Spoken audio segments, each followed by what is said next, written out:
या हो सकता है मेरा नेटवर्क इशू हो, है ना। वो वीडियो स्टॉप हो गया था, मुझे पता नहीं चला। आपने मुझे बताया कि मेरा वीडियो स्टॉप हो चुका है। कोई नहीं, हम लोग फिर से रिस्टार्ट करेंगे। फिर से सभी लोग जुड़ जाइए। सॉरी, क्लास डिस्टर्ब हो गया था, उसके लिए सभी को मेरे तरफ से सॉरी। और अब कोई दिक्कत नहीं है, अब सब क्लियर है।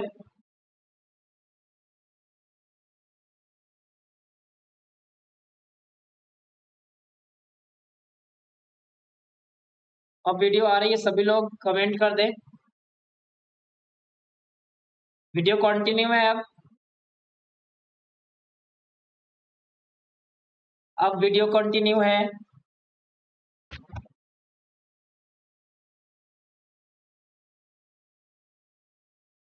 अब जल्दी से कमेंट करके बता दे वीडियो कंटिन्यू है। हिमांशी कुमारी ने यस, क्या आवाज जा रही है मेरी क्लियर? कोई लैग नहीं हो रहा है बीच में कोई?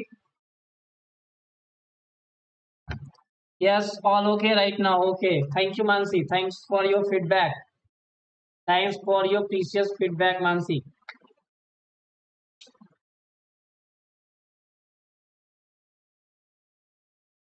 तो क्लास को फिर से स्टार्ट करें या जहाँ पे रोके थे वहीं से स्टार्ट करें?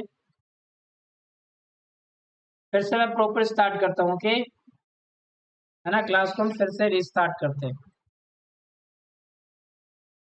तो हम लोग फिर से स्टार्ट करते जल्दी से, जो मैंने पढ़ाया था उसको थोड़ा सा।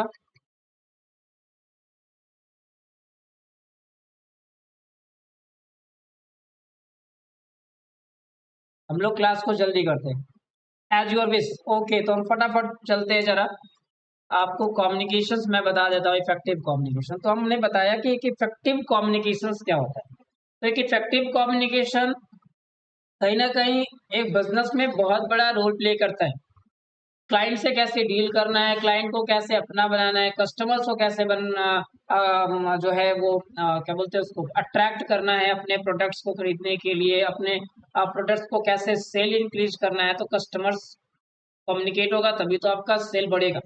तो इफेक्टिव कम्युनिकेशन का मतलब सीधा यही है कि आप अपनी बातों को सही से लोगों को कन्वे कर पा रहे कि नहीं कर रहे, ट्रांसफर कर पा रहे कि नहीं कर पा रहे, है ना। इफेक्टिव कम्युनिकेशन का मतलब क्या है कि आप जो बोल रहे हैं सामने वाली पार्टी को, चाहे वो कोई भी पार्टी हो सकता है, वो बिजनेस हो सकता है, वो कस्टमर हो सकता है, वो क्लाइंट हो सकता है, जिसे भी आप जो भी अदर पार्टी को आप चीजें बता रहे हैं, वो सही से कन्वे कर पा रहे कि नहीं कर पा रहे, सही से समझा पा रहे कि नहीं पा रहे, यही इफेक्टिव कम्युनिकेशन। तो एक इफेक्टिव कम्युनिकेशन कैसे डेवलप होगा आप में, एक इफेक्टिव कम्युनिकेशन के क्या क्या फीचर्स होते हैं, है ना। एक इफेक्टिव कम्युनिकेशन के क्या क्या फीचर्स होते हैं, वो हम पढ़ते हैं। तो सबसे पहला फीचर्स मैंने आपको बताया था इफेक्टिव कम्युनिकेशन का, कैरेक्टरिस्टिक्स या फीचर्स, वो बताया था गुड लिसनिंग स्किल। यानी जब तक दोनों पार्टी एक दूसरे की बातों को सही से सुनेंगे नहीं, एक्टिव लिसनिंग की क्वालिटी उनमें नहीं रहेगी। कल मैंने पढ़ाया था ना एक्टिव लिसनिंग क्या होता है, और एक्टिव लिसनिंग के क्या क्या टिप्स होते हैं, क्या क्या इसेंशियल एलिमेंट्स होते हैं जिससे कि आप एक एक्टिव लिसनर बन पाएंगे, है ना। तो गुड लिसनिंग स्किल यानी वो एक्टिव लिसनिंग की सारी क्वालिटीज आप में होनी चाहिए। जब गुड लिसनिंग स्किल होगा, साथ ही साथ क्या कह रहा है, इफेक्टिव कम्युनिकेशन के लिए सामने वाली पार्टीज या आपके लिए दोनों पार्टीज क्या होने चाहिए, ओपन माइंडेड होनी चाहिए। ओपन माइंडेड मीन्स क्या हुआ कि अगर सामने वाला पार्टी सही कह रहा है, हम गलत हैं, तो आप अपने आप को मानिए, है ना, कि आई एम रॉन्ग, मैं गलत हूं। हो सकता है सामने वाला सही हो, ये नहीं कि आप आर्ग्यू करते रहेंगे, बहस करते रहेंगे, और वो बहस कभी खत्म नहीं होगा। वो डिस्कशन कब आर्ग्यूमेंट्स में बदल जाए, है ना, वो डिस्कशन कब आर्ग्यूमेंट्स में बदल जाए, इसका आपको ध्यान रखना है। आर्ग्यूमेंट्स में कन्वर्ट नहीं करना है, डिस्कशन पे ही खत्म करना है। और डिस्कशन पे कब खत्म होगा, जब आप ओपन माइंडेड रहेंगे, यानी अपनी गलती को भी समझेंगे और उससे कुछ सीखने का प्रयास करेंगे। ये नहीं कि आप हमेशा ऐसा ही सोच के साथ रखेंगे, ईगो आपके अंदर रहेगा कि नहीं, वो हमसे छोटा है, एज में छोटा है, नॉलेज में छोटा है, एक्सपीरियंस में छोटा है, कम एक्सपीरियंस है उसके पास, तो वो मुझे कुछ बता नहीं सकता। ऐसा नहीं होना चाहिए। हो सकता है कि एक छोटा बच्चा भी आपको कुछ सिखा के चला जाए। तो आप में सीखने की क्षमता होनी चाहिए, है ना। गलत अपने आप को मानो, अगर है तो गलत मानो, स्वीकार करने की आप में क्षमता होनी चाहिए। बात समझ में आ रहा है? तो ओपन माइंडेड होगा। फिर अटेंटिव रहना है, फोकस रहना, अलर्ट रहना है और पार्टिसिपेट करना है कम्युनिकेशन। पार्टिसिपेटिंग का मतलब क्या हुआ कि अगर आपसे कोई कुछ पूछ रहा है, बीच में क्रॉस क्वेश्चन किया जा रहा है, तो यू हैव टू आंसर। आपको आंसर करना है ना? आपको आंसर करना चाहिए, है ना? मैं भी बीच-बीच में पूछते रहता हूँ आपसे कि आपको समझ में आया ये टॉपिक? तो बोलते हैं हाँ, यस सर समझ में आया, यस, यस। तो वही तो पार्टिसिपेटिंग है। तो पार्टिसिपेट करने से क्या होता है, स्पीकर का जो है और लिसनर का कम्युनिकेशन इफेक्टिव बनता है। स्पीकर कॉन्फिडेंट फील करता है कि वो जो बोल रहा है वो चीजें सबको समझ में आ रही। तो इफेक्टिव कम्युनिकेशन के 4 फीचर्स हैं, कैरेक्टरिस्टिक है। पहला गुड लिसनिंग स्किल, दूसरा ओपन माइंडेड, तीसरा बीइंग अटेंटिव, चौथा पार्टिसिपेटिव। क्लियर है? हाँ। अब हम कह सकते हैं कि एक इफेक्टिव कम्युनिकेशन बनेगा कैसे? एक बिजनेस में इफेक्टिव कम्युनिकेशन हो कैसे पाए, है ना? फिर से वीडियो में कोई प्रॉब्लम तो नहीं आ रहा ना? नेक्स्ट टॉपिक की ओर बढ़ रहे हैं हम। नेक्स्ट टॉपिक की ओर बढ़ रहे हैं हम। तो अब यहाँ पे पढ़ना है 8 Cs of effective communication. Effective communication का 8 सीज। सीज यानी कि भाई, सीज यानी कि कम्युनिकेशन, क्लैरिटी, कंसाइज, यानी सभी जो वर्ड्स आएंगे ना, सभी जो इसके फीचर्स आएंगे वो सिर्फ सीज से ही स्टार्ट होगा। उसी को कहते हैं हम 8 Cs of effective communication. 8 Cs of effective communication. Effective communication के 8 सीज क्या है? उसमें से पहला है भाई मेरे, क्लैरिटी। वो भी बात, क्लैरिटी समझ रहे हो ना? क्लैरिटी, तुम ही कभी बोलते हो ना, क्या बोल रहे हो समझ नहीं आ रहा है, क्लियर बोलो ना। तो क्लैरिटी होना चाहिए। Conciseness, courteous, correctness, completeness, concreteness, consideration और कोहेरेंस, ये 8 Cs of the effective communication. और यहां से क्वेश्चन पक्का आएगा ही आएगा। 3 आपको दे देगा सीज का जो भी फुल फॉर्म, अब बोलेगा इनमें से कौन सा 8 सीज का पार्ट नहीं है ना? Which of the following is not belongs to 8 Cs of effective communication, ऐसा पूछ देगा आपसे। तो 8 सी आपको क्या होना चाहिए? क्लियर होना चाहिए। तो हम लोग इसको डिटेल में 1 to 1 समझते हैं, है ना? तो सबसे पहला 8 सीज क्या है? Clarity. First Cs of the 8 Cs of effective communication is clarity. Clarity means क्या? जो भी बात आप कह रहे हैं वो क्या होनी चाहिए? क्लियर एंड कट होने चाहिए। मिसकंसेप्शन वाला नहीं होना चाहिए। क्या बोलते हैं उसको, कंफ्यूजन क्रिएट करने वाला नहीं होना चाहिए। जो भी बातें होनी चाहिए क्लियर होनी चाहिए। हमने इंडियन कॉन्ट्रैक्ट एक्ट में भी पढ़ा था कि एक कॉन्ट्रैक्ट तभी वैलिड माना जाएगा जब दोनों पार्टी के बीच में सारी बातें क्या हो? क्लियर हो। कंसिडरेशन की बातें क्लियर हो, आपके टाइम की बातें क्लियर हो, कब कहाँ पे डिलीवरी करनी है ये बातें क्लियर हो, सारी बातें क्लियर होनी चाहिए, है ना? क्लैरिटी का मतलब सीधी बात है, क्लैरिटी का मतलब कि सामने वाला पार्टी जो है वो आपकी बातों से क्या है, एक बार में पूरा पूरा समझ ले, कोई कंफ्यूजन उसके दिमाग में ना रहे। क्लियर है? तो क्लैरिटी का देखो एग्जांपल है, incorrect. The company has received a new manufacturing order tyres from a new client. इसमें कुछ भी पता चल रहा है क्या? इस सेंटेंस से कुछ भी पता चल रहा है कि कितना का ऑर्डर आया, कौन सा क्लाइंट का आया, कितनी क्वांटिटी के लिए आया? नहीं ना? क्या आप ऐसे बताएंगे अपने जो भी एम्प्लॉयज है कि कंपनी ने वही रिसीव किया है एक नए क्लाइंट से एक नया ऑर्डर, क्या चीज बनाने के लिए, क्या बनाने के लिए, कितने यूनिट्स बनाने के लिए, किस कंपनी से आया, कितने दिनों में बनाना है, ये सारी बातें बताओगे ना? क्लियर है ना? So the message understood accurately by the receiver, यानी जिसे आप दे रहे हैं, जिसे भी आप मैसेज कन्वे कर रहे हैं, ट्रांसफर कर रहे हैं, ट्रांसमिट कर रहे हैं, वो क्लियर होना चाहिए, एक्यूरेट होना चाहिए। क्लियर है? तो क्लैरिटी का मतलब समझ में आ गया। इनकरेक्ट, द क्या है? The company has received a new manufacturing order of tyres from a new client. Correct क्या कहता है? The company has received a manufacturing order of 150 units of tires from JVC Limited। देखो यहाँ company क्या करी, कहते हैं कंपनी ने रिसीव किया है किस चीज का ऑर्डर? Manufacturing order. कितने यूनिट्स का? 150 यूनिट्स का। क्या चीज का? टायर्स के लिए। किससे? JVC limited company. क्लियर हुई ना बात? कि कंपनी को मैन्युफैक्चरिंग का ऑर्डर रिसीव हुआ है, 150 यूनिट टायर बनाने हैं जेबीसी लिमिटेड के लिए। ये क्लियर बात हुआ। तो ऐसी बातें कहनी है आपको, ऐसी बातें बतानी है।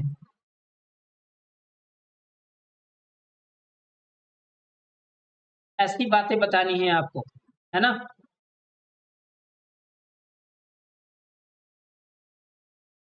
फिर से कोई इशू हो रहा है क्या वीडियो में? वीडियो में फिर से कोई इशू हो रहा है? बीच में मुझे दिख रहा है कुछ।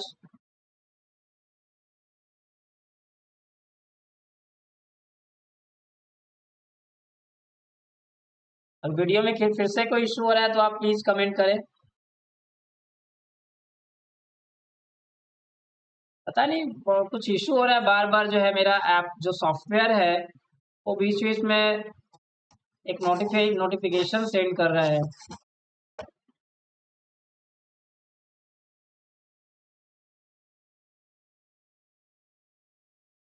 चलिए फिर तो हम लोग नेक्स्ट। हाँ, तो क्लैरिटी क्लियर हो गया सबको। क्लैरिटी का मतलब क्या है कि जो भी कम्युनिकेशंस किया जा रहा है, जो भी बातें मैसेज भेजी जा रही हैं, वो क्लियर होना चाहिए, एक्यूरेट होना चाहिए। क्लियर है? दूसरा है कंसाइजनेस। कंसाइजनेस का मतलब क्या होता है? कंसाइजनेस का मतलब होता है छोटे रूप, सटीक, परफेक्ट वे में, है ना। परफेक्ट वे, घुमा जो कहता है ना, घुमा फिरा के मत बताओ, पॉइंट पे आओ। वही चीज का मतलब हुआ है कंसाइजनेस, पॉइंट पे आना, घुमा फिरा के नहीं बोलना है। देखो क्या कहता है, तो पॉइंट की बातें करना, यही है conciseness. So we are attempting to create a meticulous proposal of expanding our business operation and customer reach via open a new branch in the city of Joy of Kolkata। देखो घुमा के क्या बोल रहा है कि हम लोग जो है एक प्रपोजल लाए हैं, एक तरह से एक्सपेंड करना चाहते हैं क्या, बिजनेस ऑपरेशन को, ताकि हमारा कस्टमर का रीच बढ़े, है ना। और वो कैसे बढ़ेगा, हम एक कोलकाता में, सिटी ऑफ जॉय कोलकाता में हम एक न्यू ब्रांच खोलना चाहते हैं। भाई तुम यहाँ यूपीएससी का आंसर नहीं लिख रहे हो, तो वहां भी कंसाइज आंसर लिखा जाता है ना। आपको सीधा सा बताना है, सीधा आंसर, सीधा चीजें बतानी है क्या। तो हम लोग we are planning to open a new branch in Kolkata. हम लोग सीधी बात बताएंगे कि हम लोग कोलकाता में एक ब्रांच ओपन करने जा रहे हैं। फिर उसको एक्सप्लेन करेंगे कि उस ब्रांच के ओपन करने से हमारा कस्टमर रीच बढ़ेगा, हमारा बिजनेस ऑपरेशंस बढ़ेगा, हमारा ग्रोथ होगा, हमारा और भी जो है वो क्या बोलते हैं, वहां पे नए नए डिमांड्स आएंगे, नए नए ऑर्डर्स मिलेंगे हमें, सेल बढ़ेगा, हमारा इनकम इंक्रीज होगा। तो यहाँ पे आपको कंसाइज रखना है। कंसाइज यानी टू दी पॉइंट बातें करनी है आपको, टू दी पॉइंट बातें करनी। क्लियर है? तो टू दी पॉइंट बातें करनी है आपको। कंसाइजनेस का मतलब समझ में आया। क्लैरिटी का मतलब कि एक्यूरेट मैसेज देना, है ना। कंसाइजनेस का मतलब क्या होना चाहिए, शॉर्ट और डायरेक्ट मैसेज देना, शॉर्ट और डायरेक्ट मैसेज देना, कंसाइज वे में देना, परफेक्ट वे में देना। थर्ड में आते हैं, है ना। थर्ड क्या है आपका, कॉर्टियस। कॉर्टियस का मतलब क्या है बताओ।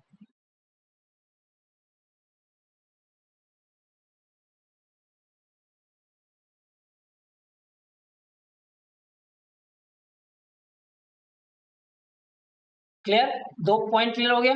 थर्ड चीज में आए, हाँ कॉर्टियस। तो कॉर्टियस का मतलब क्या होता है, इसका प्रोनाउंसिएशन आप लोग देख लीजिएगा,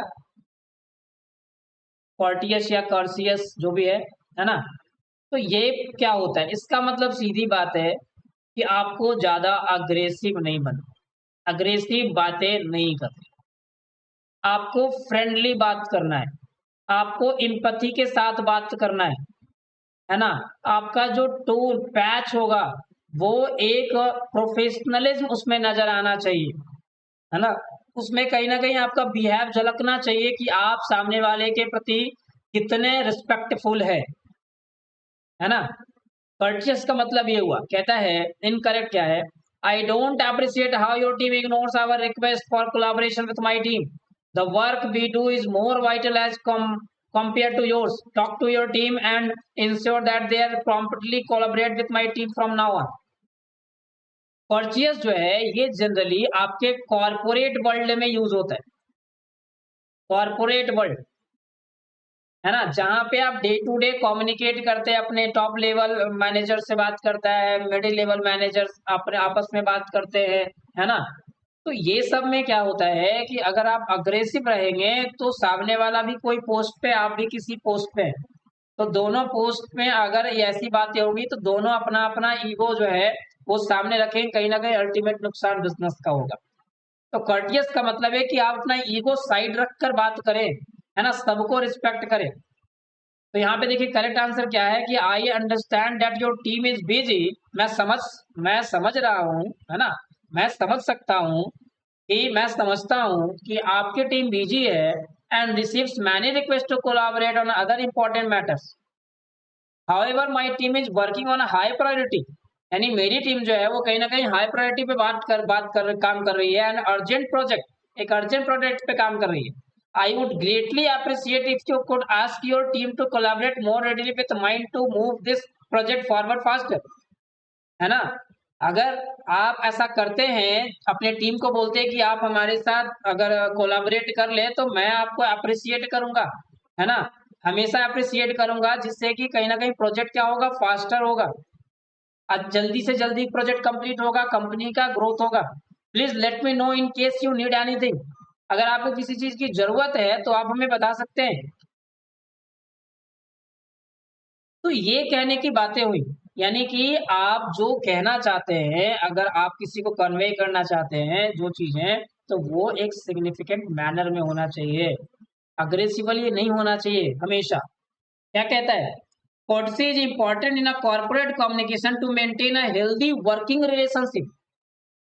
आप दोस्तों में ही क्या होता है, अगर क्लास में ही देख लेते हैं, तो अगर कोई बंदा आपसे अच्छे से बात कर रहा है, अगर कोई बंदा आपसे अच्छे से बात कर रहा है तो बहुत अच्छा कॉर्पोरेशन बन जाता है आप सभी में। और कोई आपको टीज कर रहा है, कोई आपको आपके ऊपर हंस रहा है, आपके ऊपर कमेंट कर रहा है, तो कहीं ना कहीं आपका उसके साथ कम्युनिकेशन क्या हो जाता है, बिगड़ जाता है, कोऑर्डिनेशन खराब हो जाता है और क्लास का इन्वायरमेंट भी खराब होता है। उसी तरीके से अगर एक कॉर्पोरेट वर्ल्ड में, एक कंपनी में दो पार्टी सेम लेवल पे या अप लेवल पे, डाउन लेवल पे, जो भी लेवल पे अगर अच्छे से एक दूसरे से बात नहीं कर रहे हैं तो कहीं ना कहीं अल्टीमेट बिजनेस का नुकसान होगा, हेल्दी वर्किंग रिलेशन नहीं रहेगा, एक पर्सन एक पोस्ट दूसरे पोस्ट से बात नहीं करेगा। और आप जानते हैं कि सारे बिजनेस के पोस्ट जो होते हैं, सारे जो डिपार्टमेंट होते हैं वो इंटर रिलेटेड होते हैं। बात समझ में आ रही है, इंटर रिलेटेड होते हैं। एक अगर डिपार्टमेंट अपना काम नहीं करता तो दूसरा डिपार्टमेंट बैठा हुआ रहेगा उसके चक्कर में। आप जब जॉब करेंगे तो आपको पता चलेगा कि बहुत सारे लोग बहुत सारे प्रोजेक्ट पे काम कर रहे हैं और एक प्रोजेक्ट में बहुत सारी टीम लगी हुई है। एक टीम जब तक काम खत्म नहीं करेगी दूसरे टीम का काम स्टार्ट नहीं होगा, है ना। तो one team depends other team on other team. तो इसीलिए बातें, कम्युनिकेशन कैसा होना चाहिए, उसमें कर्टियस होना चाहिए, यानी कि आप बात को जो है वो अच्छे से कोट करें, अच्छे से बताएं, है ना, अग्रेसिवली ना रहे। क्लियर हुआ सभी को। नेक्स्ट आते हैं करेक्टनेस। करेक्टनेस का मतलब क्या है, करेक्टनेस का मतलब कि जो भी आप चीजें बताएं वो करेक्ट वे में बताएं। करेक्ट यानी जो है सही बताएं, गलत ना बताएं। जैसे एग्जांपल के तौर पे यहाँ पे देखो क्या है, वीक एक्सपेंसेस और यहाँ है वीक एक्सपेंस। वीक मतलब कमजोर होता है भाई, है ना, कमजोर खर्चा। ये वीक से यानी एक सप्ताह का खर्चा ये सही है, या फिर हैव इंक्रीज बाय 6.5%, ये भी लिखने का तरीका सही नहीं है, 6.5% ऐसे लिखा, है ना। तो करेक्ट का मतलब, करेक्टनेस का मतलब क्या हुआ कि आप जो भी, ये जनरली करेक्टनेस जो है ना वो जनरली रिटेन फॉर्म में देखा जाता है। अंकित कुमार ध्यान रखिएगा कि करेक्टनेस जो है ना वो रिटेन फॉर्म ऑफ कम्युनिकेशन जब होता है उसमें ज्यादा ध्यान रखा जाता है। जब हम बोलते हैं तो उतना ग्रामर का ध्यान नहीं रखा जाता है, कुछ अगर इधर उधर बोल भी देते तो उसको सही कर लेते हैं, बट अगर आप रिटेन फॉर्म में चीजें लिख रहे हैं और उसमें मिस्टेक है तो उसका इम्पैक्ट गलत पड़ सकता है, क्योंकि वो ज्यादा सर्कुलेट हो जाएगा। आप जो सामने से बोल रहे हैं उसको आप तुरंत सुधार सकते हैं, लेकिन आप जो रिटन फॉर्म में कम्युनिकेट कर चुके हैं उसको इतना आसानी से सुधार नहीं सकते हैं। तो जो भी आप कम्युनिकेट करें वो करेक्ट वे में करें, और करेक्ट का मतलब ग्रामेटिकली सही होना चाहिए, वर्ड सही होने चाहिए। क्लियर है? हाँ, तो करेक्ट होना चाहिए। रिटन फॉर्म में जब आप चीजें लिखते हैं तो ग्रामेटिकली सही होना चाहिए, वर्ड सही होने चाहिए, ज्यादा शॉर्ट फॉर्म का इस्तेमाल नहीं करेंगे आप, है ना। मिस्टेक्स ना हो पाए जिससे कि कहीं ना कहीं लोगों को कोई डाउट क्रिएट ना हो, कोई कंफ्यूजन ना क्रिएट हो जाए माइंड। समझ में आ गया? जैसे मेरा ही, अगर आप ही लोग इस इनकरेक्ट सेंटेंस को पढ़ेंगे, अगर मैं इसे मिटाऊं, अगर मैं इसे इरेज कर देता हूँ, चलो मैं इसे इरेज करती हूँ, ठीक है, देखो इरेज कर दिया। तो अगर मैं इसे इरेज कर दूं तो देखो क्या लिखा हुआ है, दिस वीक एक्सपेंसेस, वीक यानी सप्ताह, कमजोर, सॉरी वीक यानी सब कमजोर, एक्सपेंसेस हैव इंक्रीज 6.5% उसके ऊपर लिखा हुआ है, पावर में लिखा हुआ है, क्या ऐसा होता है क्या? नहीं। करेक्ट क्या है? This weeks expenses have increase bye 6.5%, यानी इस सप्ताह का खर्चा 6.5% से क्या हो गया, इंक्रीज कर गया है। करेक्ट, ये करेक्ट मैनर। तो आपको जो भी इंफॉर्मेशन लिखना है वो क्या लिखना है, करेक्ट मैनर में लिखना है। आ गई बात समझ में? आ गई बात समझ, है ना। चलो आगे बढ़ते हैं। करेक्टनेस क्लियर हो गया, जो भी बातें लिखनी है रिटर्न फॉर्म में वो करेक्ट मैनर में लिखना है, ग्रामेटिकली सोच के लिखना है, इफेक्टिव लिखना है, फ्रेज का अच्छे से इस्तेमाल करना है, सेंटेंस का अच्छे से इस्तेमाल करना है, ठीक है। शॉर्ट फॉर्म का ज्यादा इस्तेमाल नहीं करना है, टेक्निकल वर्ड्स का इस्तेमाल नहीं करना है। कंप्लीटनेस,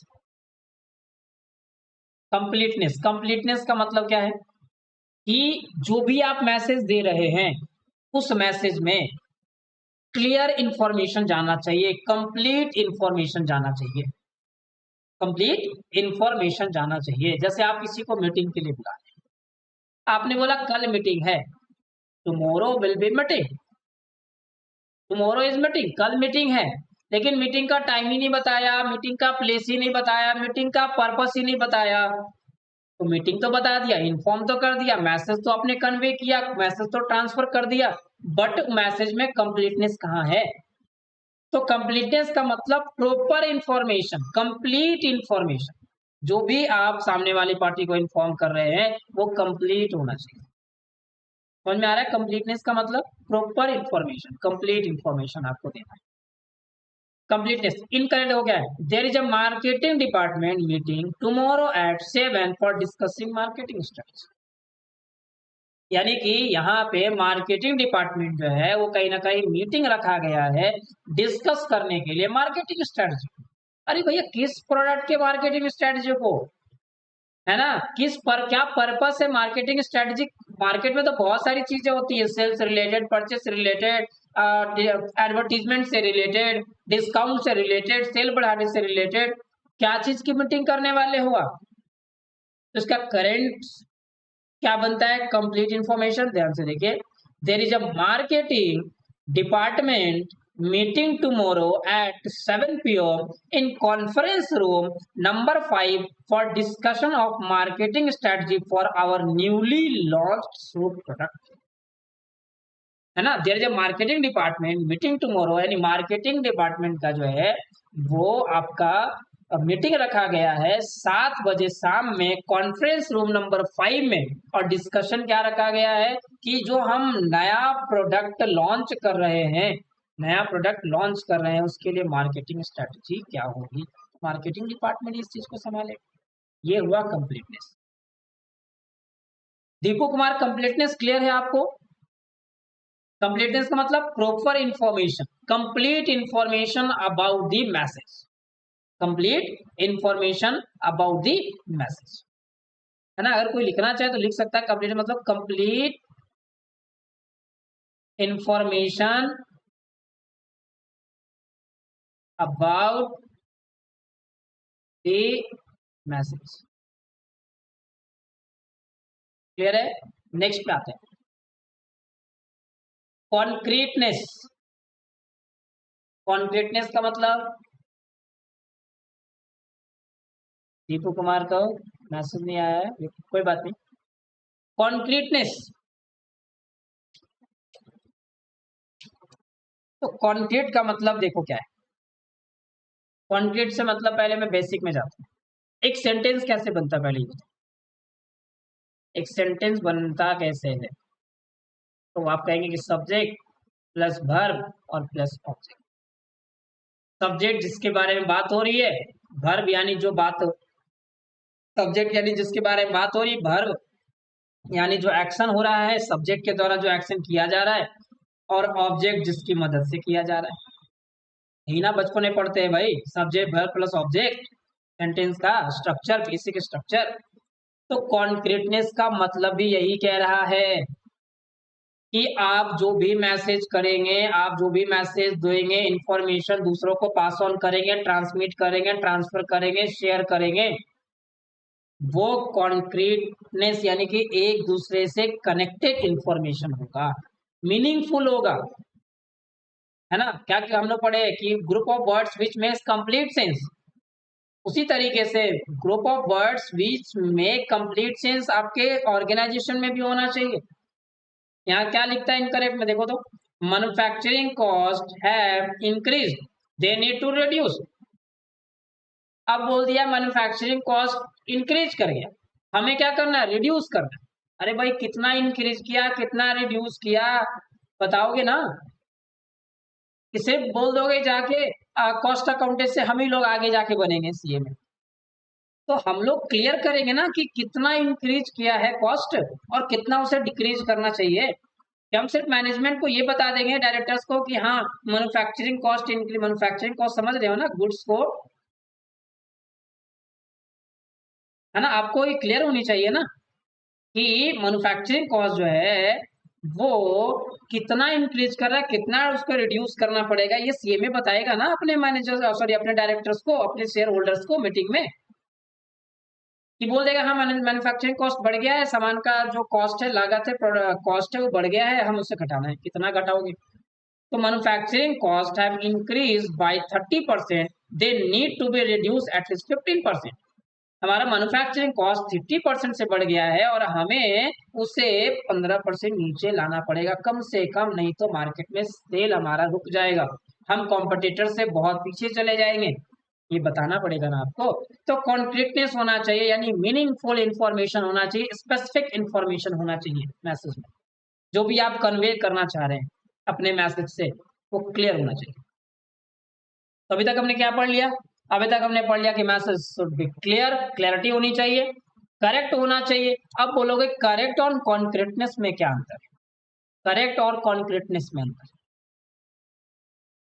तो करेक्ट में आपको भी मैसेज दे रहे हैं और कॉन्क्रीटनेस में कहीं ना कहीं मीनिंगफुल निकल रहा है, वो कहीं ना कहीं आप एक कंक्लूजन पे पहुंच रहे हैं, आप चीजें कन्वे कर रहे हैं, कुछ इंफॉर्मेशन दे रहे हैं जिससे कि कहीं ना कहीं उससे आगे डिसीजंस लिया जाए, है ना। So message should be specific, clear and meaningful, यानी इसमें वो करेक्टनेस भी आ रहा है, कॉन्क्रीटनेस में करेक्टनेस भी आ रहा है। जो 8 चीज का करेक्ट वाला पार्ट है वो कॉन्क्रीटनेस में आएगा, क्योंकि जब तक करेक्ट नहीं होगा मैसेज कॉन्क्रीट कैसे बनेगा।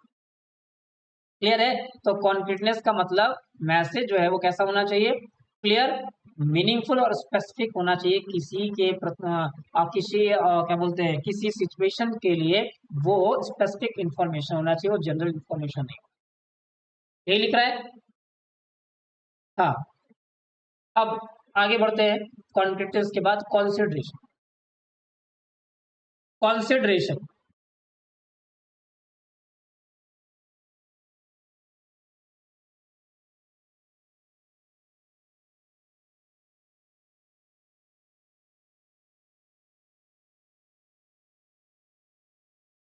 तो कॉन्सिडरेशन का मतलब क्या है? अभी हम लोग लॉ में भी पढ़े हैं, समथिंग इन रिटर्न, यही पढ़े हैं ना भाई, something in return, something in return. तो यहाँ पे कंसिडरेशन का मतलब क्या हो रहा है?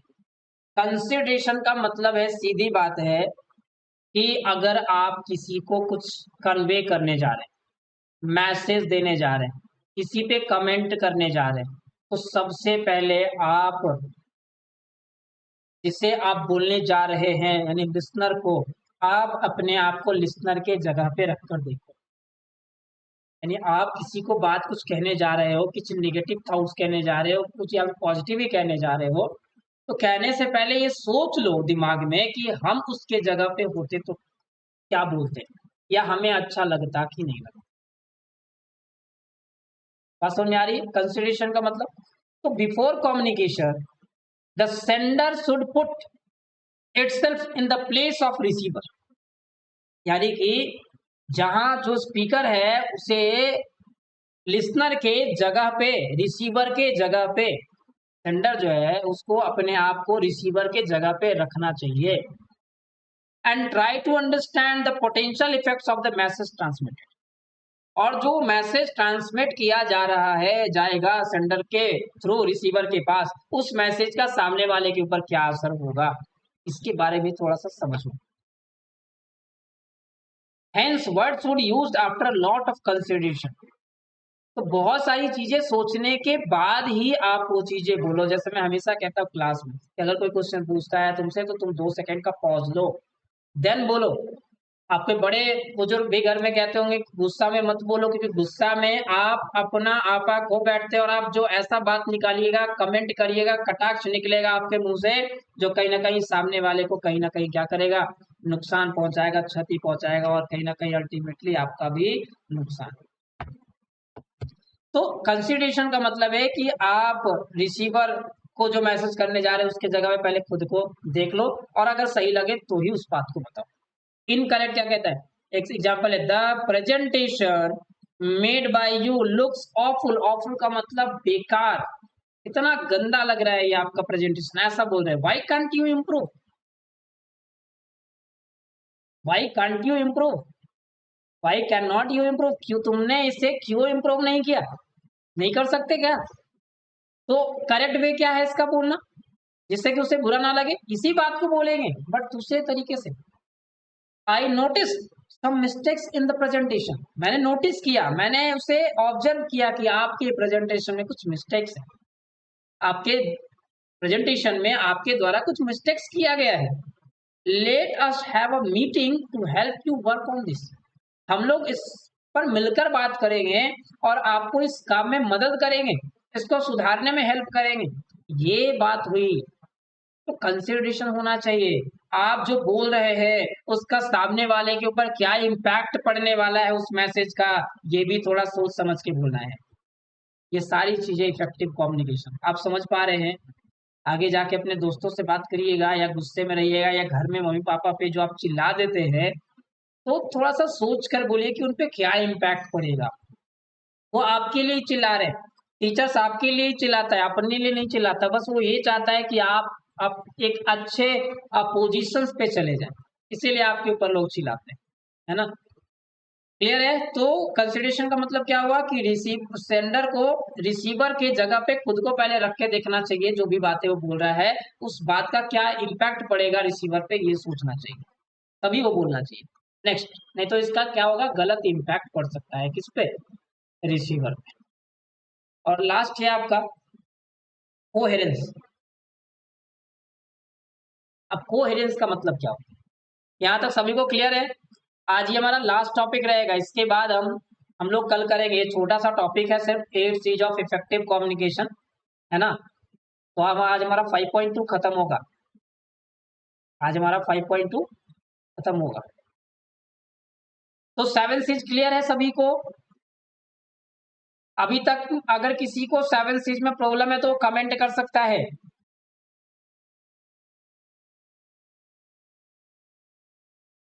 सभी को क्लियर है? चलिए फिर हम लोग आते हैं कोहेरेंस पे। कोहेरेंस, ऋषभ राज कह रहा है यस क्लियर है। ओके, चलो एक दो को और रिप्लाई कर दो।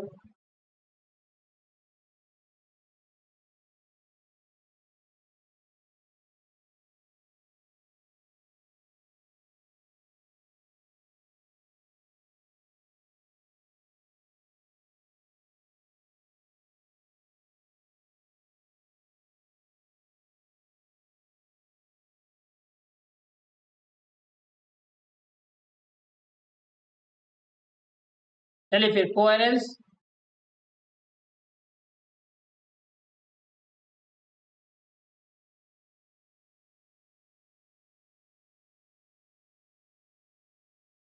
एक मिनट में कमेंट सेक्शन चेक कर लेता हूँ।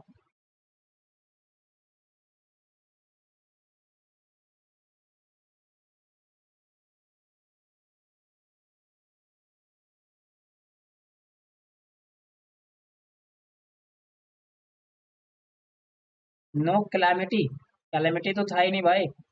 The concreteness, repeat concreteness. और कॉन्क्रीटनेस तो बड़ा आसान था। कॉन्क्रीटनेस का मतलब है कि जो भी आप मैसेज करें वो करेक्ट होना चाहिए, वो स्पेसिफिक होना चाहिए और कहीं ना कहीं वो मीनिंगफुल होना चाहिए। वो मीनिंगफुल होना चाहिए जिससे कि कहीं ना कहीं मीनिंग निकल सके, यही था कॉन्क्रीटनेस। कॉन्क्रीटनेस का मतलब हम कह सकते हैं क्लियर होना चाहिए, कंसाइज होना चाहिए, कॉर्टियस होना चाहिए, करेक्ट होना चाहिए, कंप्लीट होना चाहिए। ये सारी चीजें मिलाएंगे तो आपका वो कॉन्क्रीटनेस बनेगा, है ना। कॉन्क्रीटनेस बनेगा यानी कॉन्क्रीटनेस में इंफॉर्मेशन कंप्लीट होना चाहिए, कंसाइज होना चाहिए, स्पेसिफिक होना चाहिए, रेलिवेंट होना चाहिए। इसको बोलते हैं कॉन्क्रीटनेस। चलो खत्म करते हैं। कोहेरेंस, कोहेरेंस का सिंपल मीनिंग होता है, ये भी लगभग आपका कॉन्क्रीटनेस के जैसा ही। तो कोहेरेंस में आप जो भी बातें बताएंगे वो रेलिवेंट होना चाहिए, इररेलिवेंट बातें ना बताएं। यानी जो इंपॉर्टेंट बात नहीं है, इररेलिवेंट है, इररेलिवेंट है, जो इंपॉर्टेंट नहीं है उसे नहीं बताना, सिर्फ रेलिवेंट बातों को बताना। जो लॉजिकल हो, इलॉजिकल बातें नहीं बतानी है, लॉजिकल हो और जिससे कोई सेंस बनता है। यानी communication should be relevant, logical और जिसका सेंस बनता है वो कोहेरेंस होता है। कोहेरेंस का मतलब अगर हिंदी मीनिंग आप जानना चाहे तो कोहेरेंस का मतलब होता है स्पष्ट। जो बातें हैं वही कहो, जो लॉजिकल है वही बातें कहो, मन गढ़ंत कहानी, इमेजिनरी थिंग्स हाइपोथेटिकली मत बताओ। जो रेलिवेंट है, लॉजिकल है, वही चीजें बताओ। लगभग आपको इसमें कुछ कुछ चीजें एक जैसी दिखेंगी, थोड़ा थोड़ा डिफरेंस है ना। तो कोहेरेंस का मतलब क्लियर हुआ। जो इन्फॉर्मेशन आप दे रहे हैं, कम्युनिकेशन कर रहे हैं, यानी कम्युनिकेशन कैसा होना चाहिए, रेलिवेंट होना चाहिए, लॉजिकल होना चाहिए, जिसका कोई सेंस बनता है, जिसका कोई सेंस बनता है। इनकरेक्ट ऑप्शन में देखो क्या दे रहा है, the due date for the project has been extended to next month. Arex Limited want to discuss some new issue with the product. They requested a meeting for this Saturday. कहता है the due date for the project has been extended to the next month, यानी next month में project के लिए जो है वो extend कर दिया गया। Arex Limited want to discuss some new issue with the product। बताओ, प्रोडक्ट के साथ कोई न्यू इशू वो डिस्कस करना चाहता है, इलॉजिकल बात है भाई। प्रोडक्ट के साथ तुम न्यू इशू करोगे, प्रोडक्ट के लिए इशू जो है न्यू इशू तुम डिस्कस करोगे, प्रोडक्ट के रिगार्डिंग न्यू इशू डिस्कस करोगे। They requested a meeting for this Saturday. जब तुम बोल रहे हो कि इसको नेक्स्ट मंथ के लिए एक्सटेंड किया जा चुका है और तुम बोल रहे हो कि दिस सैटरडे को मीटिंग करेंगे, सारी बातें तुम ही कह रहे हो, ऐसा थोड़ी होता है। तो कोहेरेंस का मतलब है कि रेलेवेंट होना चाहिए, लॉजिकल होना चाहिए, जिसका सेंस बनता है। आप बोल रहे हैं कि नेक्स्ट मंथ एक्सटेंड कर गया, फिर बोलते हैं कि आप रिक्वेस्ट कर रहे हैं कि आप सैटरडे को जो है वो मीटिंग कर दो। मैंने खुद बोल दिया है कि भाई 7:30 बजे क्लास होगा और मैं खुद आके बोल रहा हूँ भाई तुम 7 बजे तुम लाइव जुड़े हुए क्यों नहीं थे। बोलोगे ना क्या सेंस का बात, इलॉजिकल बात कर रहे हैं सर आप। आपने खुद बोला है कि 7:30 बजे लाइव आना है, मैं 7 बजे कैसे जुड़ सकता हूँ। तो कहने का मतलब यही है कि आप जो भी बातें करें, रिसीवर को जो भी बातें बताए वो आप कोहेरेंस मैटर में बताएं, यानी रेलिवेंट बताएं, लॉजिकल बताएं, मेक सेंस, उसका सेंस बनता है। ठीक है। अब इसका एग्जांपल है कि Arex Limited wants to discuss some new issues with their product. अपने प्रोडक्ट के न्यू इश्यू के साथ डिस्कस करना चाहते दिस सैटरडे, इस Saturday. So the due date for project completion has been extended to next month to assess the new issue.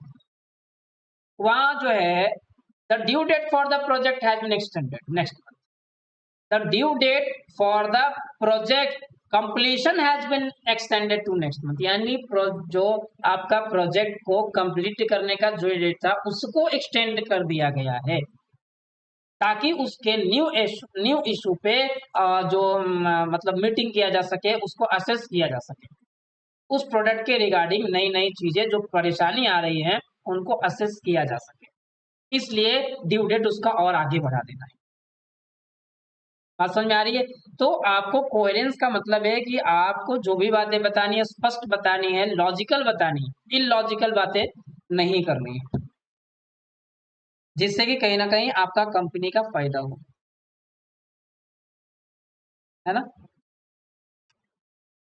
So communication should be relevant, logical and make sense. तो coherence का मतलब क्या हो गया? The message which are relevant, logical and which make complete sense is known as coherence. तो clarity, clarity means क्या हो गया? कम्युनिकेशन जो भी आप कर रहे हैं वो एक्यूरेट होना चाहिए। करेक्टनेस, करेक्टनेस यानी कंप्लीट क्या बोलते हैं, करेक्टनेस यानी ग्रामेटिकली क्लियर होना चाहिए, है ना? कोर्टियस का मतलब आप अग्रेसिव नहीं होंगे, आप चीजें सही से बताएंगे, सिग्निफिकेंट मैनर में बताएंगे, एम्पैथी के साथ बताएंगे, यानी सोच समझ कर बताएंगे। फिर क्या आ गया? फिर आगे क्लैरिटी हो गया। अच्छा, कंसाइज यानी कि परफेक्ट वे में होना चाहिए, छोटे रूप में होना चाहिए, है ना? और फिर हमने क्या पढ़ा? करेक्टनेस पढ़ा। करेक्टनेस में ग्रामेटिकली पूरा ठीक होना चाहिए, है ना?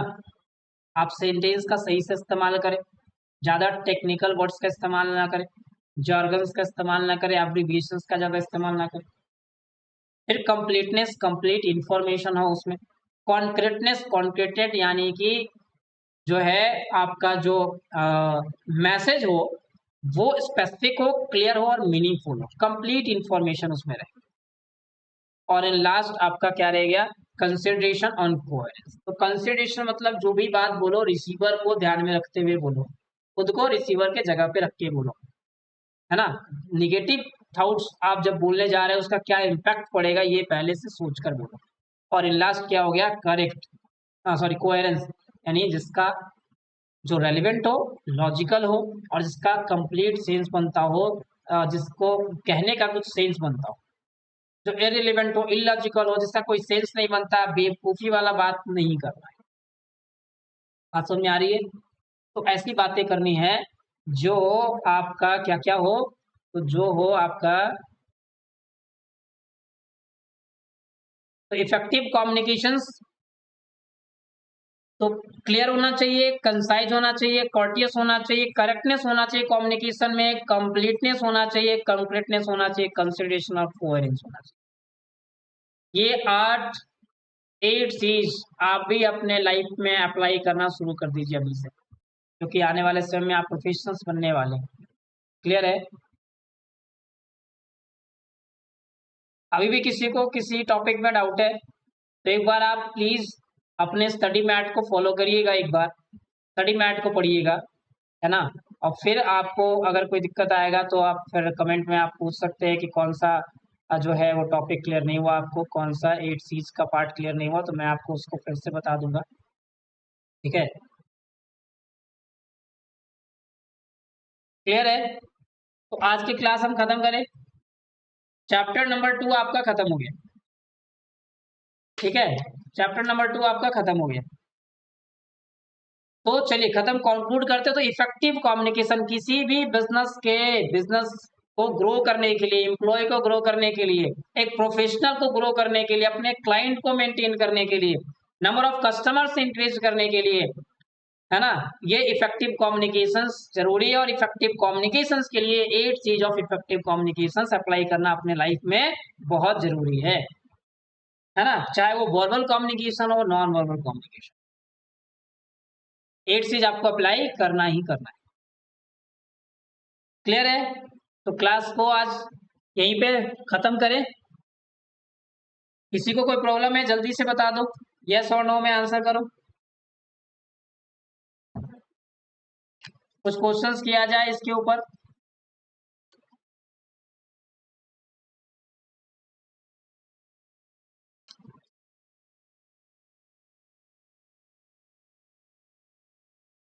वीडियो फिर रुक गया है क्या? किसी का रिप्लाई नहीं आ रहा है?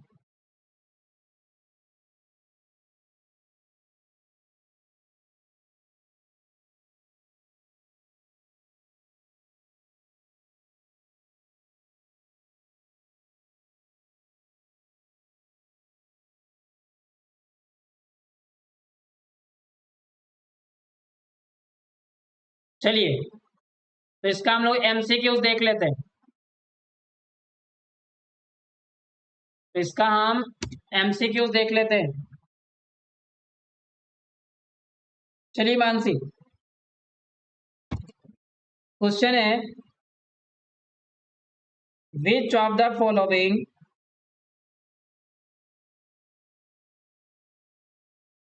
which of the following is not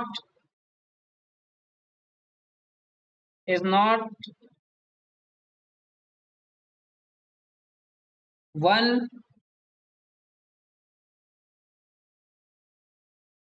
of the 8 C's of communication। ओहो क्या, हाँ कहता है which of the following is not one of the 8 C's of communication. Option A conciseness,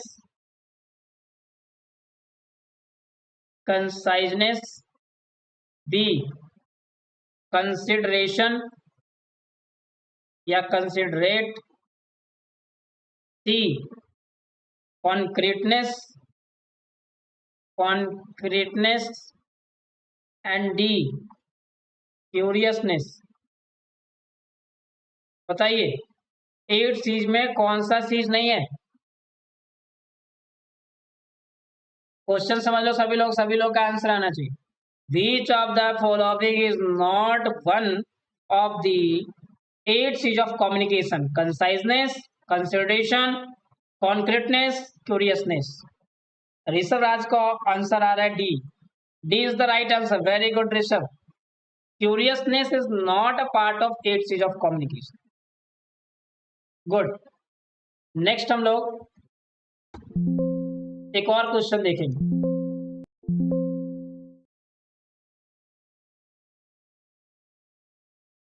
एक क्वेश्चन हम और देखते हैं।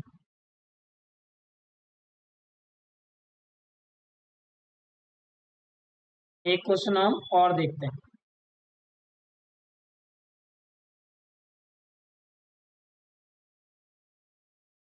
क्या भाई?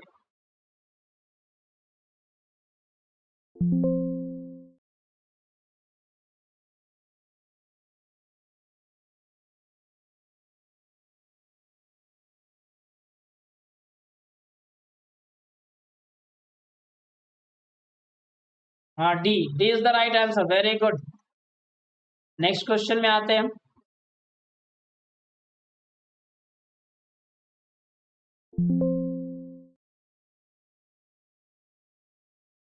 क्या हो रहा है?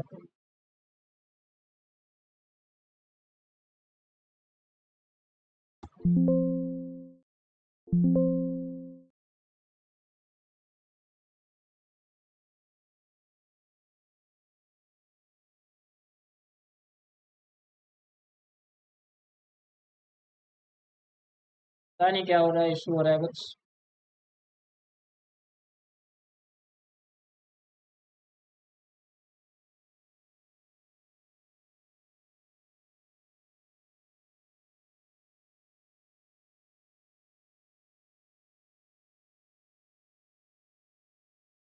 चलिए फिर इसी क्वेश्चन के साथ आज हम क्लास को ऑफ करते हैं, है ना। इसी क्वेश्चन के साथ बाकी के क्वेश्चन हम कल करेंगे। बाकी के क्वेश्चन हम कल करेंगे और कल हम अपना 5.3 करने वाले हैं। 5.3 कल कंप्लीट करेंगे। चलिए फिर क्लास को ऑफ करते हैं। तो क्लास को ज्वाइन करने के लिए बहुत बहुत धन्यवाद। Good night. चलिए फिर आप अपना बाकी सब्जेक्ट्स पे फोकस करिए। हम लोग अब इसमें थोड़े से अब रिदम में आएंगे, थोड़ा फास्ट फास्ट चलेंगे, है ना। तो जल्दी आराम से फिर खाइए पीजिए, डिनर करिए और सभी लोग आराम से चैन की नींद सोइए। सोना भी बहुत जरूरी है। और मैंने जो टिप्स दिया था आपको टीचर्स डे के दिन, वो आप अपने लाइफ में अप्लाई कीजिए। देखिए बहुत ही आपके लिए हेल्पफुल होने वाला है। ठीक है। चलिए फिर अंकित कुमार के राम राम। चलिए राम राम, जय श्री राम। मिलते हैं कल 7:30 बजे। ओके। चलिए तो कल आपका मॉर्निंग में जो क्लास, कल आपका मॉर्निंग में जो ऑफलाइन क्लास होता है क्लास में फेस टू फेस, तो वो क्लास आपका 6:45 में है, तो कल सभी बच्चे 6:45 में ऑफलाइन क्लास में आ जाएंगे, है ना। चलिए, गुड नाइट, शुभ रात्रि।